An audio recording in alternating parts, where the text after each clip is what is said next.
अभी मैं first part की बात कर रहा हूँ जिसमें हिप लेवल पर एक्सटेंशन और फ्लेक्शन की एक्सरसाइज होती है, तो वो मैं आपको बताना चाहता हूँ। उसके रिगार्डिंग मैंने ऑलरेडी एक वीडियो बना दिया है, लेकिन फिर भी मैं आपको बताना चाहता हूँ कि वो कैसे करते हैं। तो ये हिप लेवल पर जो एंटीरियर मसल्स होते हैं वो यूज होते हैं और इस एक्सटेंशन में ग्लूटियल लेवल के मसल्स यूज होते हैं।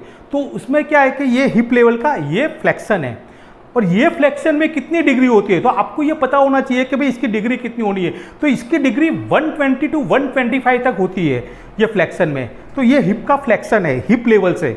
तो हिप का फ्लेक्शन में 120 टू 125 तक ये नॉर्मल लेवल होता है कि भाई इतनी डिग्री होनी चाहिए। और उसी का एक्सटेंशन में कितनी डिग्री होनी चाहिए, तो ये हिप का एक्सटेंशन है यानी कि पीछे जा रहा है, तो ये 10 से 15 डिग्री तक का होना चाहिए आपका। अब ठीक से देख लीजिए कि 10 से 15 तक आपका ये डिग्री का हो रहा है तो अच्छी बात है। तो ये हिप एक्सटेंशन में 10 से 15 तक का होता है।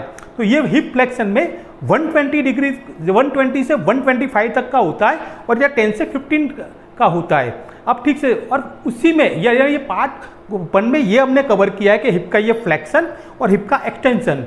अब इसमें क्या आपका यूज में आता है, तो अगर हिप लेवल का आपका ये फ्लेक्शन होगा तो उसमें क्या होगा कि आप वॉकर से, यानी कि ये वॉकर है उसमें आप अच्छे से यूं पैर ऊपर करके ये मूवमेंट कर पाओगे।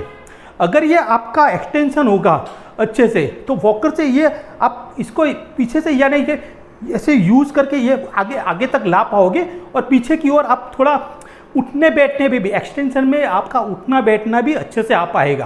दोस्तों अभी मैं हिप की फ्लेक्शन एक्सटेंशन की एक्सरसाइज में आपको बताता हूँ कि किस तरह से बेड में की जाती है।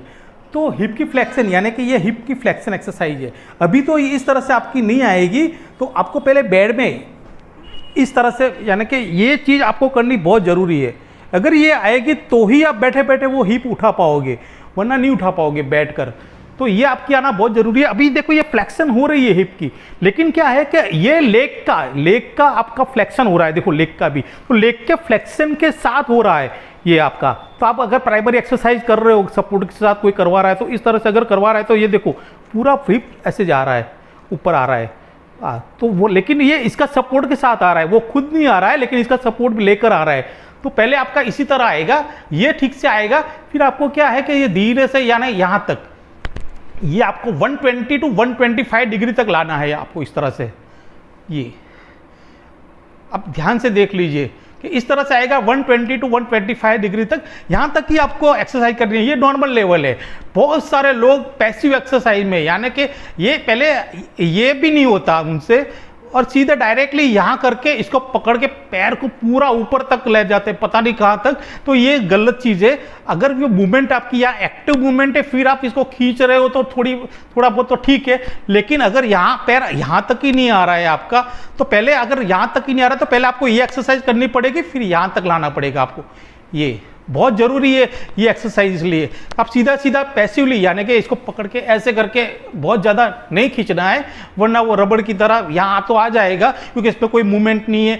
तो वो कहीं भी कुछ भी ये पैर में पॉसिबल हो सकता है कि भाई आप कैसे भी कर लो, लेकिन एक्टिव मूवमेंट लाना बहुत ज़रूरी है। तो आपको एक्टिव या 120 टू 125 डिग्री तक ही होती है नॉर्मल लेवल की। तो आप इसको देख लीजिए कि भाई ये हिप का आपका फ्लेक्शन है। अब हिप का एक्सटेंशन है, तो हिप का एक्सटेंशन आपका ये होता है। आप ठीक से देख लीजिए कि भाई ये हिप का एक्सटेंशन है यहाँ, तो ये 10 टू 15 डिग्री तक ही होता है ये वाला। तो यहाँ तक ठीक है, आप इतने तक जा रहे हो तो ये 10। फिर आप इसको ये फोल्ड भी कर सकते हो। अगर इसका लेग की थोड़ी बहुत आपकी मूवमेंट आ गई है तो इसको फोल्ड करोगे तो 2 एक्सरसाइज हो जाएगी। आपका लेग का फ्लेक्शन भी हो जाएगा और हिप का एक्सटेंशन भी हो जाएगा। ये तो 2 एक्सरसाइज है, इसमें हिप का एक्सटेंशन भी और लेग का फ्लेक्शन भी है आपका नी जॉइंट से। तो ये दो भी आप कर सकते हो। ये करोगे तो सिर्फ हिप की होगी, हिप की एक्सटेंशन लेवल की एक्सरसाइज है हिप की।